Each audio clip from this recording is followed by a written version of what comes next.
Assalamualaikum warahmatullahi wabarakatuh. Kembali lagi bersama channel Tirai Malam. Kali ini ada sebuah kisah lanjutan dari Mas Indra mengenai teror gaib yang ada di rumahnya. Tapi sebelum kita masuk ke cerita, seperti biasa jangan lupa untuk klik tombol subscribe untuk memberikan dukungan Anda pada channel ini. Kejadian ini terjadi setelah beberapa kejadian yang sebelumnya sudah dialami oleh Mas Indra dan keluarga. Salah satunya adalah setelah kejadian teror panggilan tanpa wujud dan penampakan kuntilanak di atap kamar Mas Indra kala itu.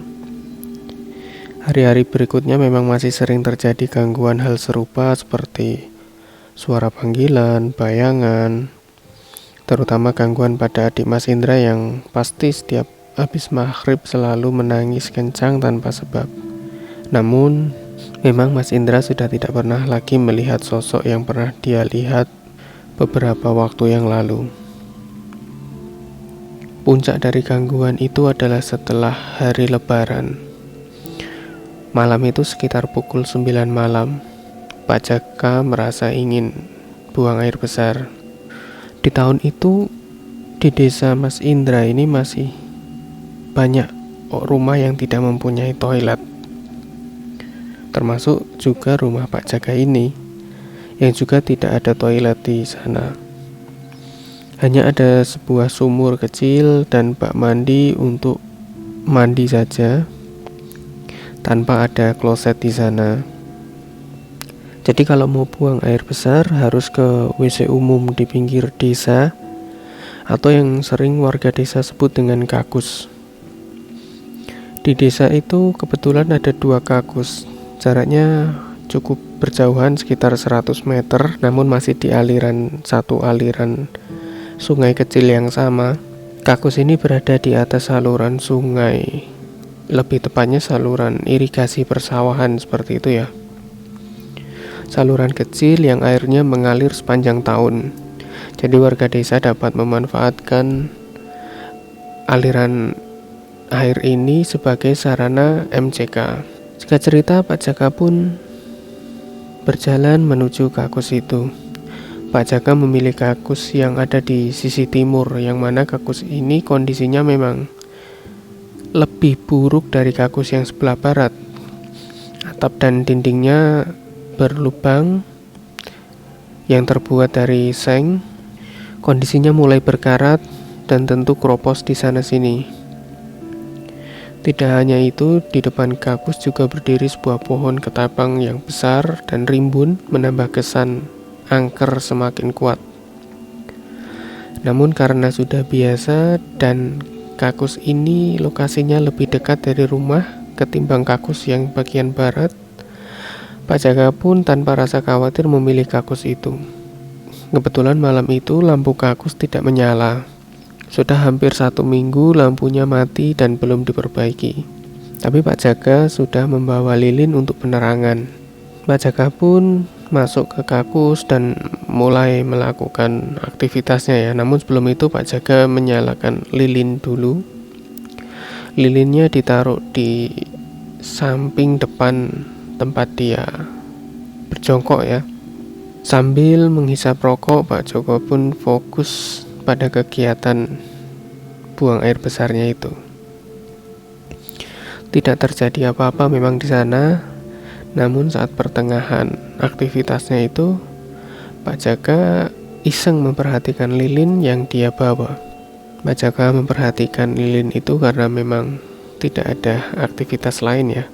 Iseng itu tiba-tiba api lilin itu seolah-olah bergerak-gerak semakin membesar dan membesar. Pak Jaka sesaat hanya memperhatikan itu dan berpikir, ini apa kok lilin tambah besar begitu apinya? Dilihatlah terus oleh Pak Jaka dan memang benar api itu semakin membesar. Karena khawatir terjadi kebakaran, karena lilin itu berdekatan dengan rangka kakus yang terbuat dari kayu yang sudah mulai melapuk, Pak Jaka pun menyiram lilin itu dengan air dari bawah saluran irigasi tadi ya. Namun anehnya api ini tidak kunjung padam. hanya seperti bergoyang-goyang tertiup angin saja. Pak Jaka mulai ketakutan, kemudian menyudahi BAP-nya yang sebenarnya masih belum terasa lega ya. Lalu lilin itu ditendang jatuh ke saluran irigasi. Barulah api itu perlahan-lahan mulai padam diikuti tenggelamnya lilin ke dasar saluran. Logikanya jika api disiram ataupun dimasukkan ke air pasti langsung padam, namun ini tidak. Api itu seperti menyala di dalam air ya. Itulah yang membuat Pak Jaka semakin takut. Pak Jaka pun kemudian berjalan pulang dengan sedikit mempercepat langkah. Sampailah Pak Jaka di rumah, lalu Bu Wati yang melihat gelagat aneh Pak Jaka pun bertanya, "Kenapa Pak, kok kayak ngos-ngosan begitu?" Bu, enggak apa-apa, tadi agak lari aja takut keburu hujan deras," jawab Pak Jaka menutupi. "Walah ya wis Pak, istirahat dulu ya Bu," timpal Pak Jaka. Pak Jaka pun bersih-bersih badan lalu bersiap tidur. Kali ini Pak Jaka tidur di kamar sebelah, kamar yang berbeda dengan istri dan kedua anaknya. Karena ya, waktu itu memang kasurnya tidak terlalu besar dan sangat mepet jika digunakan 4 orang.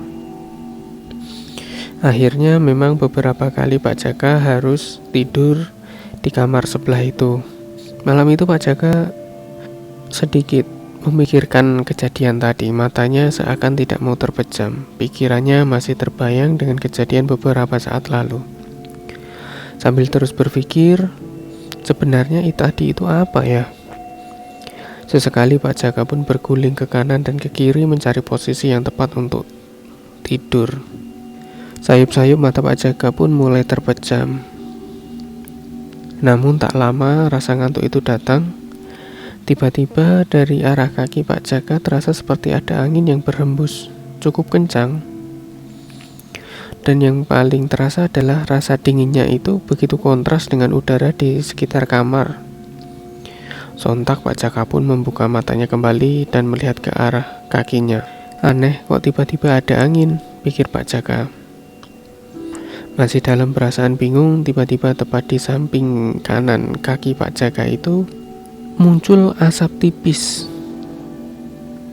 Asap yang mengepul dari bawah ke atas, yang semakin lama semakin menebal dan berwarna putih sedikit kehitaman.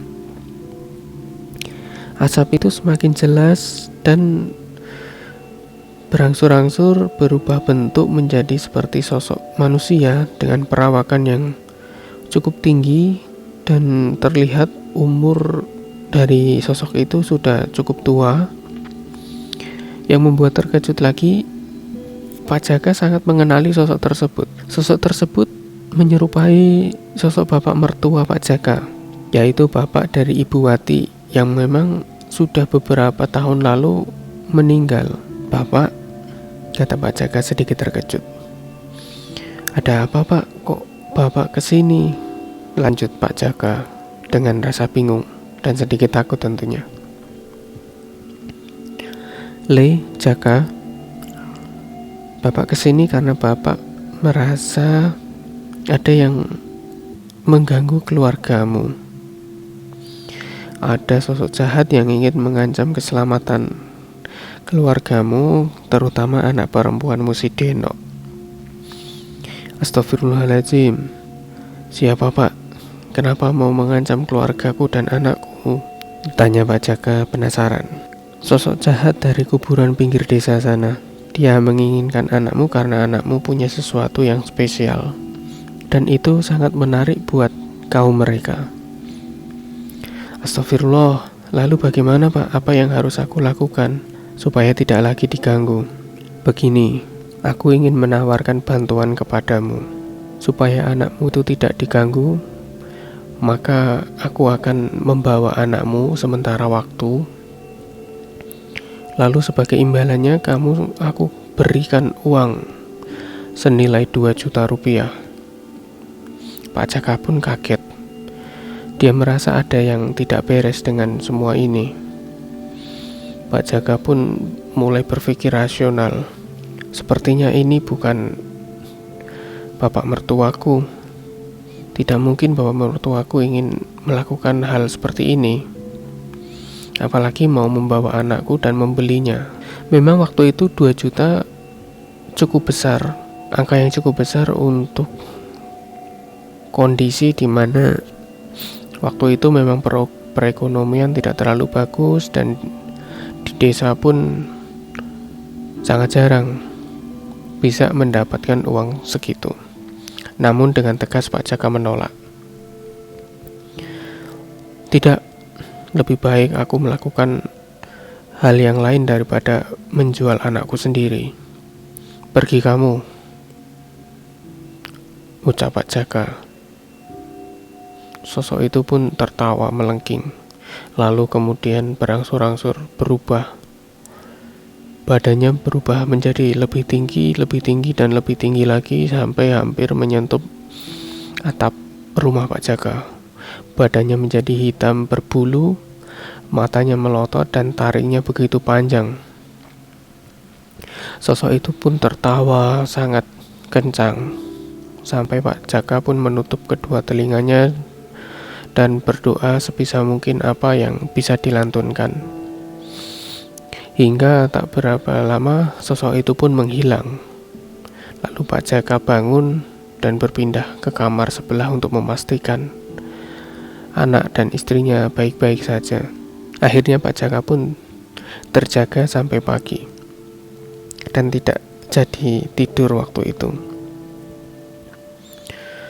Keesokan harinya Pak Jaka menemui Pak Rohmat, kakak iparnya, di rumahnya. Pak Jaka pun menceritakan kejadian yang dialaminya malam itu. Pak Rohmat mendengarkannya dengan seksama dan seperti merasa marah melihat teror yang sudah melampaui batas. Pak Rohmat pun inisiatif untuk menyarankan Pak Jaka, "Jak, begini, saudara sepupu istrimu itu ada yang paham dan bisa melakukan hal-hal spiritual, dan seringkali dia dimintai tolong untuk berurusan dengan hal-hal seperti itu. Lokasinya di desa sebelah. Mungkin kamu jarang melihatnya karena memang masih sepupu jauh, tapi bapak dari orang ini itu sangat akrab dengan keluarga kita. Namanya Mas Tolipin. Kebetulan dia lagi pulang kampung dalam rangka lebaran ini. Coba kamu ke sana, lalu kamu ceritakan hal itu. Hal-hal yang mengganggu kamu dan keluargamu beberapa waktu terakhir." Sore harinya Pak Jaka menuju rumah dari Mas Tolipin ini dengan ditemani oleh Pak Rohmat. Keduanya bersama menuju rumah Mas Tolipin itu. Sesampainya di sana, mereka langsung disambut oleh bapak dari Mas Tolipin itu, lalu mengutarakan niat dan tujuannya silaturahmi ke rumahnya Mas Tolipin. Bapak dari Mas Tolipin itu pun mengerti, lalu segera memanggilkan anaknya yang kebetulan sedang mengurusi anak bayinya juga di belakang. Lalu Mas Tolipin pun bergabung di ruang tamu, lalu mendengarkan apa yang menjadi keluhan dari Pak Jaka. "Oh begitu Pak, memang ini ada yang tidak beres kalau saya lihat. Kalau begitu nanti sehabis sisa saya ke sana Pak. Nanti biar saya ke sana sendiri saja, Bapak duluan. Kalau bisa sebelum maghrib tolong disiapkan beberapa alat dan bahan untuk saya memproses gangguan-gangguan di rumah jenengan." "Oh baik, siap. Syaratnya apa saja?" "Syaratnya ini, lalu tolong carikan ini. Tak membutuhkan waktu lama, Pak Jaka dan Pak Rohmat pun bergegas mencari apa yang tadi disyaratkan oleh Mas Tholipin. Sebelum maghrib semua syarat dan bahan tadi sudah terkumpul. Lalu Pak Rohmat dan Pak Jaka menunggu di rumah Pak Jaka sembari mengobrol. Waktu Isya pun tiba. Pak Jaka dan Pak Rohmat menunaikan sholat Isya bersama di rumah waktu itu. Lalu setelah Isya, mungkin sekitar jam 7:30, Mas Tholipin pun datang bersama dengan bapaknya. Gimana Pak? Sudah disiapkan tadi alat-alatnya dan juga bahannya? Sudah Mas, ini saya siapkan di kamar saya. Baik, kalau begitu langsung saja ya ini karena keburu malam nanti. Tolong anak dan juga istri Bapak diungsikan dulu ke rumah tetangga atau rumah saudara, jangan di sini. Oh ya, Bu Wati dan kedua anaknya pun diungsikan ke rumah Pak Rohmat untuk sementara waktu sampai ritual dan prosesi pengusiran gangguan jin ini selesai. Mas Tholipin masuk ke kamar. Di dalam kamar mulai tercium bau dupa yang memang salah satu syarat tadi yang diminta oleh Mas Tholipin. Sesekali juga terdengar suara gemuruh seperti ada ranjang yang digoyang ataupun lemari yang bergetar seperti itu, tapi tidak terlalu serius, hanya beberapa kali saja terdengar. Di dalam kamar Mas Tholipin sudah sekitar setengah jam lebih sedikit ya, masih belum keluar, dan beberapa kali ada suara benturan seperti pintu lemari itu dibuka lalu ditutup dengan kencang. Tepat 1 jam kurang sedikit Mas Tholipin keluar dengan tubuh yang basah oleh keringat. Waktu itu Mas Tholipin pun keluar lalu memberikan 2 buah botol air mineral kepada Pak Tholipin. Kepada Pak Jaka. Pak Jaka, tolong ini 1 air disiramkan di depan rumah yang tempat dulu mengubur ari-ari dari anak Bapak. Yang 1 ini tolong disiramkan di bawah pohon asem yang ada di depan sumur. Oh ya, siap. Pak Jaka pun dengan sigap melakukan perintah dari Mas Tholipin tadi. Setelah selesai, Pak Jaka pun kembali. Sudah disiram Pak Jaka? Sudah Mas, ini sudah habis. Oh baik, sekarang begini, saya akan beritahu sosok dan juga hal yang menyebabkan teror dari rumah Bapak ini. Jadi diceritakan oleh Mas Tholipin, di dalam rumah itu ada 3 sosok yang menumpang. Ini sosok baru datang setelah beberapa hari kelahiran anaknya Pak Jaka itu. 1 sosok tinggi besar hitam yang dilihat Pak Jaka waktu malam itu. Satunya sosok perempuan yang dilihat oleh Mas Indra di pagi hari. Lalu sosok kecil menyerupai anak-anak. Ini memang jarang terlihat ya, hanya dia sering berkelebat seperti bayangan itu. Intinya keluarga gaib ini senang dengan bau dari anak Pak Jaka. Jadi mereka betah di sini dan ingin membawa si Deno ini, si anak ini, untuk dijadikan anaknya juga di alam sana. Makanya dia ingin membeli ataupun membayar si Deno ini kepada Pak Jaka supaya bisa dibawa ke alam gaib.